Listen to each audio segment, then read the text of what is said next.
RVNL के बारे में, तो ये भी कंपनी आपको फोकस में रहती हुई दिखी थी। फोकस में रहने का सबसे बड़ा रीज़न क्या है? साउथ सेंट्रल रेलवे की तरफ से इस कंपनी को एक कॉन्ट्रैक्ट मिला है। कॉन्ट्रैक्ट के साइज़ की अगर हम बात करें तो वह है 213 करोड़, जो कि बोल सकते हैं पहले जो कंपनी को कॉन्ट्रैक्ट्स मिला करते थे उसके कंपैरिजन में अगर देखोगे तो डिसेंट कॉन्ट्रैक्ट ही आप इसको बोल सकते हो। बट हाँ, अल्टीमेटली अगर कॉन्ट्रैक्ट से रिलेटेड न्यूज़ आई है तो न्यूज़ को हम ज़रूर पॉजिटिव ही कंसिडर करेंगे अगर हम बिजनेस पॉइंट ऑफ व्यू से देखें। अब दोस्तों आरवीएनएल की बात करें तो ये कंपनी का जो मार्केट कैप है वो लगभग 80,000 करोड़ के आसपास का है और कंपनी की जो ऑर्डर बुक का साइज़ है वो लगभग 1 लाख करोड़ के आसपास का है।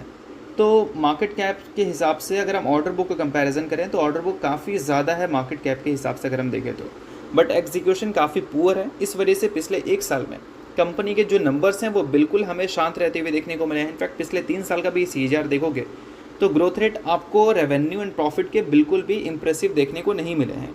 बट पिछले 3 साल में स्टॉक प्राइस CAGR काफ़ी अच्छा किया है, इसलिए क्योंकि पिछले 3 साल में कंपनी को ऑर्डर्स बहुत सारे मिले हैं और उम्मीद है कि आगे चलकर कंपनी के जो नंबर्स हैं वो भी हमें अच्छे होते हुए देखने को मिल सकते हैं। अब यहाँ पर सिनेरियोस क्या है कि पहले जैसा आरवीएनएल की परफॉर्मेंस अब हमें देखने को नहीं मिलती, क्योंकि अब मार्केट को ग्रोथ चाहिए इनके नंबर्स में और वो इस कंपनी से आ नहीं रहा है। और जब किसी कंपनी में अच्छी तेज़ी पास्ट में देखने को मिल जाती है तो एक टाइम पे मार्केट उस कंपनी के नंबर्स के बिहाफ पे उस स्टॉक को जज करती है।